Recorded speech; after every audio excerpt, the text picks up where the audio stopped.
Hello, episode 14 കേട്ടോ. അപ്പോൾ ആദ്യം കാണിക്കുന്നത് ബായയുടെ വീടാണ്. അവിടെ ബായയുടെ ഗേറ്റിൻ്റെ അടുത്ത് ഇങ്ങനെ ബായ അങ്ങോട്ടും ഇങ്ങോട്ടും നടക്കുന്നുണ്ടാവും. അപ്പോൾ അവിടേക്ക് നമ്മുടെ റുയായ വരും.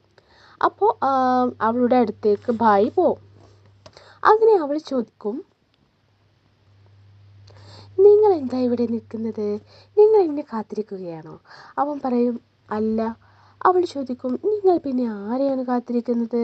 അപ്പോൾ ഭായ് പറയും, ഞാൻ എന്നൊക്കെ പറഞ്ഞിട്ട് ഭായ് ഇങ്ങനെ പതറും. എന്നിട്ട് ആകാശത്തോട്ട് നോക്കിയിട്ട് പറയും, ഞാൻ സൺസെറ്റ് നോക്കാൻ വന്നതാണ്. എന്നാൽ നിങ്ങൾ സൺസെറ്റ് നോക്കിയിരുന്നോ? ഞാൻ പുറപ്പെടുകയാണ് എന്ന് പറഞ്ഞിട്ട് അവൾ പോവാനൊരുങ്ങും. അപ്പോൾ ഭായ് അവളെ വിളിക്കും. അപ്പോൾ റുയായ ചോദിക്കും, എന്താ? അപ്പോൾ ഭായ് ചോദിക്കും, നീ എവിടെയായിരുന്നു ഇത്ര ദിവസം? എന്തിനാണ് നിങ്ങൾ പുറത്തു പോയത്? അപ്പോൾ റുയായ പറയും, ഞാൻ വടക്കൻ നഗരം പരിശോധിക്കാൻ പോയി. അപ്പോൾ അവൻ നിനക്ക് എന്നെ കൂട്ടാൻ വരുന്നില്ലേ? പുറത്തു പോകുമ്പോൾ കൊള്ളക്കാരൊക്കെ ഉണ്ടാവില്ലേ? നീ ദുർബലയാണ് എന്നൊക്കെ പറയും, ദുർബലനാണ് എന്നൊക്കെ പറയും. അവൾ ദേഷ്യപ്പെട്ടിട്ട് പറയും, ഞാൻ ധൈര്യശാലിയാണ്, നീയാണ് ദുർബലൻ.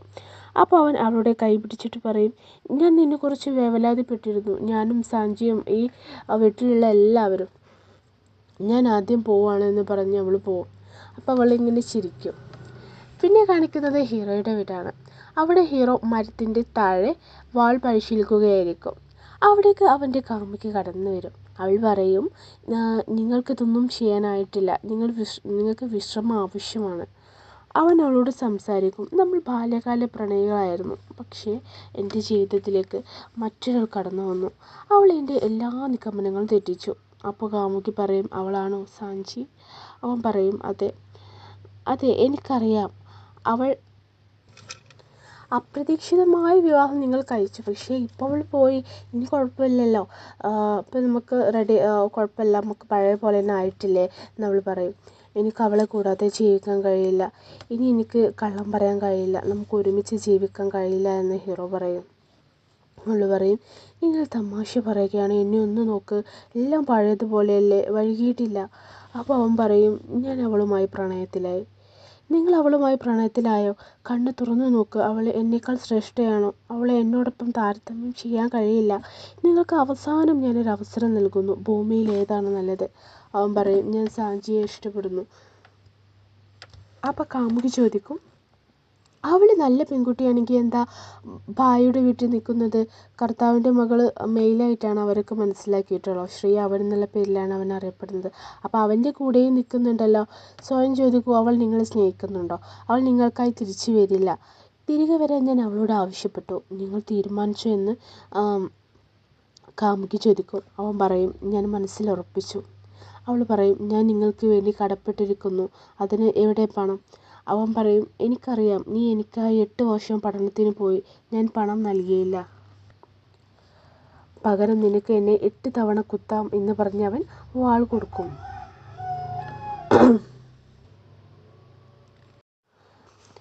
നിങ്ങൾക്ക് 2 പേർക്കും എനിക്ക് പണം തരാൻ കഴിയില്ല, നീ എന്നോട് എന്നേക്കുമായി കടപ്പെട്ടിരിക്കുന്നു എന്ന് പറഞ്ഞ് അവൾ പോവും. പിന്നീട് കാണിക്കുന്നത് സാഞ്ചി ജിങ്സിനോട് സംസാരിക്കുന്നതാണ്. ജിങ്സിൻ അവളോട് ചോദിക്കും, നീ ഹീറോയുടെ വീട്ടിൽ വളരെ സന്തോഷത്തോടെ ജീവിച്ചു, ഇങ്ങോട്ട് എന്തിനാണ് വന്നത്? അപ്പോൾ ഇന്നത്തെ പട്ടുസഞ്ചിയെക്കുറിച്ച് ചോദിക്കാനാണോ എന്ന് അവൾ ചോദിക്കും. സഞ്ജയ് പറയും, 30 ദിവസം കഴിഞ്ഞു, നിങ്ങളുടെ അപ്പോയിൻമെൻറ്റ് പ്രകാരം ഞാൻ നിങ്ങളെ കാണാൻ വന്നിരിക്കണം, പക്ഷേ നിങ്ങൾ എന്തിനാണ് സഞ്ജയെക്കുറിച്ച് ചോദിക്കുന്നത്? അവൻ്റെ പേര് സഞ്ജയൊന്നും അല്ലല്ലോ, ഹീറോയുടെ പേരെന്ന് അവൾ പറയും. അപ്പോൾ ജിങ്സിൻ പറയും, ഞാൻ കരുതിയത് അവൻ ലൈംഗിക രോഗമാണ്, അവനൊരു മാസം കഴിഞ്ഞിട്ട് മരിക്കും, അത് സത്യമാണോ അല്ലയോ എന്നറിയാൻ വേണ്ടിയിട്ടാണ് നിങ്ങളോട് ഞാൻ വധുവാൻ പറഞ്ഞത് എന്ന് പറയും. നീ എന്നെ തട്ടിക്കൊണ്ടുപോയി എൻ്റെ മാതാപിതാക്കളെ ഭീഷണിപ്പെടുത്തി, അതിനാൽ നമ്മൾ ആസൂത്രണം ചെയ്ത പോലെ നീ ഹീറോയുടെ വീട്ടിൽ മരിക്കണം, എന്നിട്ട് അവന് നിന്നെ കണ്ടിട്ട് നിരാശപ്പെടണം, അപ്പോൾ ഞാൻ വരും. അപ്പോൾ സാഞ്ചി പറയും, ഒരിക്കലുമില്ല, ഞാൻ ചെയ്യില്ല, നീ കള്ളിയാണ്. അപ്പോൾ ജിൻസി പറയും, നീ അന്ന് പറഞ്ഞിരുന്നല്ലോ നീ തലസ്ഥാനത്തേക്കാണ് നിൻ്റെ കല്യാണം നിരീക്ഷിക്കപ്പെട്ടതെന്ന്, അപ്പോൾ നീയും കുറ്റവാളിയല്ലേ, നീ തീരുമാനിക്കും, നീ മരിക്കണോ അതോ കുറ്റവാളിയായി ശിക്ഷയ്ക്ക് ഒരുങ്ങണോ എന്നവൾ പറയും. പിന്നീട് അവൾ വീട്ടിലേക്ക് മടങ്ങിപ്പോവും. അവൾ മടങ്ങിപ്പോകുമ്പോൾ ഇങ്ങനെ ചിന്തിക്കട്ടോ, എന്നെ ശിക്ഷിച്ചോട്ടെ, അതാണ് നല്ലത് എന്ന്. പിന്നെ കാണിക്കുന്നത് ഭായ് ചിത്രം വരയ്ക്കുന്നതാണ് നമ്മളുടെ റുയായുടെ. എന്നിട്ട് നെറ്റിയിലൊരു തുണി കഷ്ണം വെച്ചിട്ട് എനിക്ക് ഭ്രാന്തായോ, എനിക്ക് എന്താണ് പറ്റിയത് എന്ന് ആലോചിച്ചിട്ട് ഇല്ല എനിക്ക് അവനെ ഇഷ്ടമില്ല എന്നൊക്കെ കരുതിയിട്ട് ഇങ്ങനെ അവിടെ കസാലയിൽ ഇങ്ങനെ ഇരിക്കും. അപ്പോൾ റുയായോ വാതിലിങ്ങനെ മുട്ടും. അവൻ എന്താ കാര്യം എന്ന് ചോദിക്കും. അപ്പോൾ വാതിൽ തുറക്ക് എന്ന് അവൾ പറയും. അവൻ ഇങ്ങനെ മെല്ലെ പറയും, ഇല്ല എന്നെ കളിയാക്കാനല്ലേ. അവൾ പറയും, എന്താ നിങ്ങൾ പറഞ്ഞത്. ഭായ് പറയും, എന്താ കാര്യം, നീ മുമ്പോട്ട് പോയിക്കോ എന്ന് പറയും. അവൾ പറയും, എനിക്കൊരു രഹസ്യം പറയാനുണ്ട്, നീ നദിയുടെ അടുത്തുള്ള പാലത്തിൻ്റെ അടുത്ത് നാളെ വരണം എന്ന് പറയും. എന്ന് പറഞ്ഞ് അവൾ പോവും. അവൻ പറയും, ആ രഹസ്യമോ, നീയും സുവർഗനിലാക്കിയാണോ. ഇല്ല ഞങ്ങൾക്കത് ചെയ്യാൻ കഴിയില്ല എന്നൊക്കെ അവൻ അങ്ങനെ പറയും. പിന്നീട് കാണിക്കുന്നത് ഹീറോയുടെ അടുത്തേക്ക് ലീജ വരും, സാഞ്ചി തിരിച്ചെത്തി എന്ന് പറഞ്ഞുകൊണ്ട്. അവൻ പെട്ടെന്ന് ഞെട്ടും, എന്നിട്ട് ഓടിപ്പോവും. അവൻ സന്തോഷത്തോടു കൂടി അവളുടെ അടുത്തേക്ക് വന്ന് അവളെ വിളിക്കും. നിങ്ങൾക്ക് സുഖമാണോ എന്ന് അവൾ ചോദിക്കും. അവൻ പറയും, അതെ, നിന്നെ കണ്ടതിന് ശേഷം നല്ലതാണ്. നീ എന്തുകൊണ്ടാണ് തിരികെ വന്നത്. എനിക്ക് തിരികെ വരാൻ കഴിയില്ല. അതാണ് അവൾ പറയട്ടോ. അങ്ങനെ അവളോട് ഇരിക്കാൻ വേണ്ടിയിട്ട്, ടേബിളിൽ ഇരിക്കാൻ വേണ്ടിയിട്ട് പറയും. അവൻ ചോദിക്കും, നീ ഭക്ഷണം കഴിച്ചോ, നിങ്ങൾക്ക് വിശപ്പുണ്ടോ, ദാഹമുണ്ടോ, ഞാൻ ഒരു ഗ്ലാസ് വെള്ളം എടുക്കട്ടെ എന്നൊക്കെ പറഞ്ഞിട്ട് വെള്ളം എടുത്ത് കൊടുക്കും. അവൾ പറയും, ഞാൻ നിന്നോട് യാത്ര പറയാൻ വന്നതാണ്. ഞാൻ തെക്കൻ നഗരം വിടാൻ പോവുകയാണ്. ഇനി നമ്മൾ പരസ്പരം കണ്ടുമുട്ടുകയില്ല. ഞാൻ ഇതിനോട് വിയോജിക്കുന്നു. ഇപ്പോൾ നിന്നെ ഞാൻ വെറുക്കുന്നു. നിനക്ക് പോകാൻ കഴിയില്ല എന്ന് ഹീറോ പറയും. നിങ്ങൾ സ്വയം പരിപാലിക്കണം. മാസ്റ്ററെ ബുദ്ധിമുട്ടിക്കരുത്. ഒപ്പം നിന്റെ കാമുകിയെയും അവൾ പറയും. അവൻ പറയും, നീ മറ്റുള്ളവരെ പറയണ്ട. നിന്നെ ഞാൻ പോകാൻ അനുവദിക്കില്ല. അവൾ പറഞ്ഞു തുടങ്ങുമ്പോഴേക്കും അവൻ അവളെ എടുത്ത് കട്ടിലിരുത്തും. അവൾ പറയും, ഞാൻ പറയുന്നത് കേൾക്ക്. അവൻ പറയും, ഇല്ല, ഞാൻ നിന്നെ പോകാൻ അനുവദിക്കില്ല. നീ എനിക്ക് വാഗ്ദാനം ചെയ്തു നീ എൻ്റെ ഭാര്യയാകുമെന്ന്. ഈ വാക്ക് പാലിക്കണമെന്ന് അവൻ പറയും. അപ്പോൾ അവൾ പറയും, ഞാൻ പോകുന്നില്ല. അവൻ സന്തോഷത്തോടെ സത്യം എന്ന് ചോദിക്കും. അവൾ, അതെ, എനിക്ക് ക്ഷീണമുണ്ട്, ഞാനൊന്ന് കിടക്കട്ടെ എന്ന് പറയും. അപ്പോൾ അവൻ നീ കിടന്നു എന്ന് പറഞ്ഞ് അവളെ കിടത്തും. പിന്നീട് കാണിക്കുന്നത് അവൾ ഒരു വിഷഗുളിക കഴിക്കുന്നതാണ്. എന്നിട്ട് അവൾ ഒരു പേപ്പറിൽ എഴുതാൻ തുടങ്ങും. അവൻ അവളുടെ റൂമിൻ്റെ വാതിൽ കാവലിരിക്കും. നേരം വെളുക്കും. ഹീറോ ഞെട്ടി ഉണരും.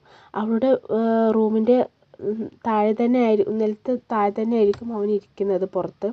എന്നിട്ട് റൂമിൽ നോക്കട്ടെ എന്നൊക്കെ പറഞ്ഞ്, അവളെവിടെ എന്നൊക്കെ പറഞ്ഞിട്ട് റൂമിൽ നോക്കട്ടെ എന്ന് പറഞ്ഞിട്ട് അവളുടെ റൂമിൽ പോയി നോക്കും. അവൾ അവിടെ ഒരു ടേബിളിൽ കിടക്കുന്നത് അവൻ കാണും. അവന് സമാധാനിക്കും. എന്നിട്ട് അവളുടെ അടുത്തേക്ക് പോവും. അവൻ പറയും, ഇന്ന് നല്ല ദിവസമാണ്, നമുക്ക് പുറത്ത് പോയാലോ എന്നൊക്കെ പറയും. പക്ഷെ അവൾ എണീക്കില്ല. അപ്പോൾ അവൻ പിറകിലോട്ട് തിരിഞ്ഞു നോക്കും. എന്നിട്ട് അവൾ എഴുതിയ ലെറ്റർ വായിച്ചു നോക്കും. ഹീറോ, ഇനി ഈ കത്ത് വായിക്കുമ്പോൾ ഞാൻ ഈ ലോകത്തുണ്ടാവില്ല. നീ പറഞ്ഞിരുന്നല്ലോ സുഹൃത്തുക്കളായാൽ വിശ്വസ്തത പാലിക്കണം. പക്ഷേ ഞാനൊരു തെറ്റ് ചെയ്തു. ഞാൻ ജിങ്സിനല്ല. അവളെ മാറ്റി ഞാൻ വധുവായി. നിങ്ങൾ എന്നെ ആദ്യം പരിഗണിച്ചിരുന്നില്ല.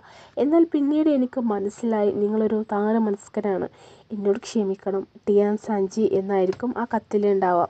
അവനത് വായിച്ചിട്ട് ഇങ്ങനെ കരയും. എന്നിട്ട് അവളെ വിളിക്കും. സാഞ്ചി, നീ ഉണരി എന്നവൻ ഒരുപാട് തവണ പറയും കരഞ്ഞുകൊണ്ട്. അപ്പോൾ ആ ഗുളിക അവളുടെ വായിൽ നിന്നും ചാടും. അവൾ കുരക്കും.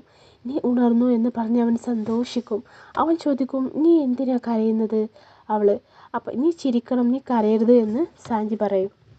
എനിക്ക് ചിരിക്കാൻ കഴിയും, നീ എന്നെ വിട്ടു പോകാത്തത് വരെ എന്ന് പറഞ്ഞ് അവൾ കെട്ടിപ്പിടിക്കും.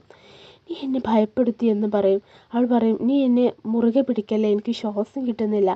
അവൻ ശരിയെന്ന് പറഞ്ഞ് അവളെ വിടും. അവൻ പറഞ്ഞു, നീ ടിയാൻ സാഞ്ചിയാണ് എന്ന് എനിക്കറിയാമായിരുന്നു. അപ്പോൾ അവൾ ചോദിക്കും, എങ്ങനെ. അവൻ പറയും, അന്ന് തട്ടിക്കൊണ്ടുപോയ അന്ന് നിങ്ങൾ പറഞ്ഞത് ഞാൻ കേട്ടിട്ടുണ്ടായിരുന്നു. നിങ്ങൾ എന്താ അതെന്നോട് നേരത്തെ പറയാതിരുന്നത് എന്ന് അവൾ ചോദിക്കും. അവൻ പറയും, ഞാനൊരു മണ്ടനല്ല, നീ എന്നെ വിട്ടു പോകില്ലേ എന്ന് പറയും. ഇന്ന് എന്താ സംഭവിച്ചത് എന്ന് അവൻ ചോദിക്കും. അപ്പോൾ അവൾ പറയും, ഞാൻ ജിങ്സിനോട് ചോദിച്ചു, അങ്ങനെ മരണത്തിൻ്റെ ഒരു കളി കളിച്ചു, ഐഡൻറ്റിറ്റി കൈമാറാൻ വേണ്ടിയിട്ട്. അവൻ പറയും, അവൾ കൗശലക്കാരിയാണ്. നിങ്ങൾ എന്തിനാണ് സമ്മതിച്ചത് എന്ന് ഹീറോ ചോദിക്കും. അവൾ പറയും, ഞാനൊരു കാര്യം പറഞ്ഞിട്ടുണ്ടായിരുന്നല്ലോ അനശ്വര സഹോദരനെ കുറിച്ച്, അതാണ് എന്ന് പറയും. പിന്നെ കാണിക്കുന്നത് ജിൻസിനെയാണ്. അവൾ സമയമാവാൻ വേണ്ടിയിട്ട് ഇങ്ങനെ കാത്തിരിക്കുകയാണ്. ഹീറോയുടെ വീട്ടിലേക്ക് പോകാനുള്ള മെഴുകുതിരിയൊക്കെ ഇങ്ങനെ കത്തിച്ച് നോക്കിയിട്ട് അത് കഴിയട്ടെ എന്നൊക്കെ വിചാരിച്ചിട്ട് ഇങ്ങനെ കാത്തിരിക്കുകയായിരിക്കും. പിന്നീട് കാണിക്കുന്നത് ഹീറോയും സാഞ്ചിയും സംസാരിച്ചിരിക്കുന്നതാണ്. അവനിങ്ങനെ പറയും, നിൻ്റെ സഹോദരൻ ഇത്ര കാലമായിട്ട് വന്നിട്ടില്ലല്ലോ, അത് അവൻ്റെ തെറ്റല്ലേ, നീ എന്നെ പ്രണയിക്കില്ല, നീ എൻ്റേതാണ് എന്നൊക്കെ അവളിങ്ങനെ പറഞ്ഞിട്ടിങ്ങനെ ചിരിക്കും. എന്നിട്ട് അവന് കിസ് ചെയ്യാൻ വേണ്ടിയിട്ട് ഇങ്ങനെ ഒരുങ്ങും. ആ സമയത്താണ് നമ്മൾ ജിൻക്സിൻ വരിക. നീ എന്താ ഇപ്പോഴും ഇവിടെ എന്ന് അവൾ ദേഷ്യത്തോട് ചോദിക്കും. അവൻ എണീറ്റ് നിന്നിട്ട് ജിൻക്സിനോട് പറയും, അവൾ ഇവിടെ എപ്പോഴും ഉണ്ടാവും. നിങ്ങൾ അവളെ കണ്ട് വഞ്ചിതനാവരുത്. അവളല്ല, ഞാനാണ് ജിൻക്സിൻ. നീയാണോ ജിൻക്സിൻ? നീ എൻ്റെ ഭാര്യയോട് മരുന്ന് കഴിക്കാൻ പറഞ്ഞിരുന്നല്ലേ, നീ ഇങ്ങോട്ട് വാ. അവൻ പറയും, ഞാൻ സ്ത്രീകളെ ഒന്നും ചെയ്യാറില്ല, പോ. അപ്പോൾ ജിൻസി പറയും, അവൾ ആരാണെന്ന് നിങ്ങൾക്കറിയാമോ, നിങ്ങൾ കുഴപ്പത്തിലാവണ്ട എന്ന് പറയും. അവൻ പറയും, അവൾ എൻ്റെ ഭാര്യയാണ്, എനിക്കറിയാം. ജിൻസി പറയും, സാഞ്ചി നമുക്ക് കാത്തിരുന്ന് കാണാട്ടോ. അങ്ങനെ അവൾ പോവും. പിന്നീട് കാണിക്കുന്നത് ഭാര്യയാണ്. അവൻ പാലത്തിൽ അവളെ കാത്തിരിക്കുന്നുണ്ടാവും. അപ്പോൾ അവിടേക്ക് റുയായോ തൻ്റെ യഥാർത്ഥ വേഷത്തിൽ പെണ്ണായിട്ട് അവൻ്റെ അടുത്തേക്ക് വരും. നീ ആരാ എന്ന് ഭാര്യ ചോദിക്കും. അപ്പോൾ അവൾ ചോദിക്കും, നിങ്ങൾക്ക് ഞാനും ആരാണെന്ന് മനസ്സിലായില്ലേ? അവൻ പറയും, മിസ്റ്റർ ഹി, നീ എന്നെ ചതിച്ചല്ലേ എന്ന് പറഞ്ഞ് അവൻ്റെ മുഖത്തേട്ട് നുള്ളും. പിന്നെ കാണിക്കുന്നത് ഹീറോയും സാഞ്ചിയും ലീമോയും അച്ഛൻ്റെയും അടുത്തേക്ക് പോകുന്നതാണ്. ലീമോ അവളെ കെട്ടിപ്പിടിക്കും. നീ തിരിച്ചെത്തി എന്ന് പറഞ്ഞു. അവർ സന്തോഷിക്കും. അവിടേക്ക് ഭായിയും റുയായയും വരും. ഹീറോ റുയായയോടെ കണ്ടിട്ട് നീ ആരാണെന്ന് ചോദിക്കും. അപ്പോൾ ഭായി പറയും, ഇതവനാണ്, പക്ഷേ അവളാണ്. ഈ പെൺകുട്ടികൾക്ക് ഇത്ര വലിയ തലയൊക്കെ ഉണ്ടാവുമോ എന്ന് പറഞ്ഞ് അവളെ കളിയാക്കും. റുയായോ അവളെ കാലുകൊണ്ടിങ്ങനെ തട്ടും. പിന്നീട് കാണിക്കുന്നത് കർത്താവിൻ്റെ കൊട്ടാരമാണ്. അവിടെ യുവപ്രഭു ഉണ്ടാവും. അവിടേക്ക് ജിൻക്സി വരും. അവൾ തെക്കൻ നഗരത്തിലാണ് എൻ്റെ ഭർത്താവിനെ തട്ടിക്കൊണ്ടുപോയി എന്നൊക്കെ പറയും. നീ എന്നെ സഹായിച്ചില്ലെങ്കിൽ ഞാൻ എഴുന്നേൽക്കില്ല എന്ന് പറയും. അവൾ എന്നിട്ട് പറയും, യുവപ്രഭു ചോദിക്കും, അവളാണ് എന്നതിന് എന്താണ് തെളിവ്? അപ്പോൾ അവൾ സാഞ്ചിയുടെ മോതിരം കൊടുക്കും. ഇതാണ് അവളുടെ പേരിലുള്ള മോതിരം, ഒന്ന് നോക്കൂ എന്ന് പറഞ്ഞു അവൾ കൊടുക്കും. അവൻ്റെ അനുയായിക അത് നോക്കും. എന്നിട്ട് ഇത് ശരിയാണ് എന്ന് പറയും. ബാക്കി കാര്യങ്ങൾ പറ എന്ന് യുവപ്രഭു ജിൻക്സിനോട് പറയും. പിന്നീട് കാണിക്കുന്നത് ഹീറോ സാഞ്ചിക്ക് ഹീറോയുടെ നെയിം റിങ് കൊടുക്കുന്നതാണ്. നിങ്ങൾ ഈ റിങ് എന്നോട് ഒരുപാട് ചോദിച്ചിരുന്നില്ലേ, ഇതാണ് കേട്ടോ എന്ന് പറഞ്ഞിട്ട് അവൻ കൊടുക്കും. അവൾ പറയും, അവളിത് തുറന്നു നോക്കിയിട്ട് മോതിരത്തിലെ എഴുത്ത് ശ്രദ്ധിക്കും. എന്നിട്ട് മനസ്സിൽ ചിന്തിക്കും, ഇതെൻ്റെ സഹോദരനല്ല, എൻ്റെ ഊഹം തെറ്റാണ്. പിന്നെ കാണിക്കുന്നത് യുവപ്രഭുവിൻ്റെ കൊട്ടാരമാണ്. യുവപ്രഭു തൻ്റെ പരിചാരികയോട് വഴിമധ്യേ അവൾ തന്ന കത്തെടുക്കാൻ പറയും. അവൾ ആ കത്തെടുത്ത് കൊടുക്കും.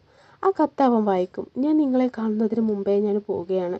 എനിക്ക് 10 വയസ്സുള്ളപ്പോൾ എനിക്കൊരു സ്നേഹിതനുണ്ടായിരുന്നു.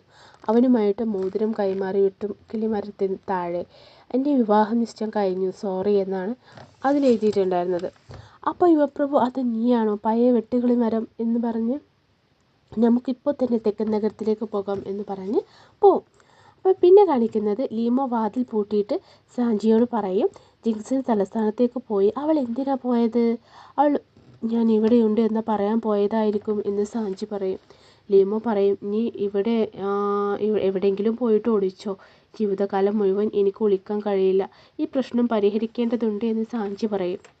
നീ എന്തെങ്കിലും വഴി കണ്ടെത്തിയോ എന്ന് ലീമോ ചോദിക്കും. അവൾ പറയും, ഇല്ല, എനിക്ക് ഹീറോയെ ഇതിൽ ഉൾപ്പെടുത്താൻ കഴിയില്ല. പിന്നെ കാണിക്കുന്നത് റുയയും ഭായിയും ചിരിച്ച് കളിച്ച് വാൾ പരിശീലിക്കുന്നതും അവളുടെ റൊമാൻസ് സീനൊക്കെയാണ് കേട്ടോ. അപ്പോൾ റുയയ്ക്ക് ഒരു കത്ത് വരും. അവൾ അത് വായിച്ച് ചിരിക്കും. എൻ്റെ സഹോദരൻ ഇനി കാണാൻ വരുന്നുണ്ട്, തലസ്ഥാനത്ത് നിന്ന് അവൾ സന്തോഷത്തോടു കൂടി പറയും. അവൻ പറയും, തലസ്ഥാനത്തോ? നിങ്ങളുടെ സഹോദരൻ അവിടെ എന്താ ചെയ്യുന്നത്? അവൾ കള്ളം പറയും, ഒരു ഓഫീസിലാണ്. ഞാൻ അവനോട് നമ്മുടെ കല്യാണക്കാര്യം പറയും എന്നും പറഞ്ഞ് അവൾ ഓടിപ്പോവും. പിന്നെ കാണിക്കുന്നത് സാഞ്ചി അവൻ്റെ മോതിരം നോക്കി ആലോചിച്ച് നിൽക്കുന്നതാണ്. ഞാൻ എങ്ങനെ അവനെ പ്രണയിക്കാം? ഞാൻ റുയായോട് പറയട്ടെ എന്ന് പറഞ്ഞു പോവും. അവൾ അവനോട് എല്ലാം പറയും. റുയായ പറയും, ഒരുപക്ഷെ അവൻ ജീവിച്ചിരിപ്പുണ്ടാവുമോ, അല്ലെങ്കിൽ വിവാഹം കഴിച്ചിട്ടുണ്ടാവുമോ. അവൾ പറയും, നിനക്കെന്തോ എനിക്കറിയില്ല എന്ന് പറയും. അപ്പോൾ പിന്നെ സാഞ്ചി പറയും, നിനക്കെന്തോ എന്നോട് പറയാനുണ്ട് എന്ന് പറഞ്ഞിരുന്നല്ലോ. അപ്പോൾ റുയായ പറയും, എൻ്റെ സഹോദരൻ തെക്കൻ നഗരത്തിലേക്ക് വരും. അപ്പോൾ അവിടെ ആ കറുത്ത മനുഷ്യൻ അത് കേൾക്കും. എന്നിട്ട് അയാൾ പോവും. പിന്നീട് കാണിക്കുന്നത് ആ കറുത്ത മനുഷ്യരുടെ സംസാരമാണ്. നമ്മൾ അന്വേഷിക്കുന്ന ആൾ ഹീറോയും ഭായിയുമല്ല, അവളെ പിന്തുടരണം എന്ന് പറയും. ഇതോടുകൂടി എപ്പിസോഡ് കഴിഞ്ഞു കേട്ടോ.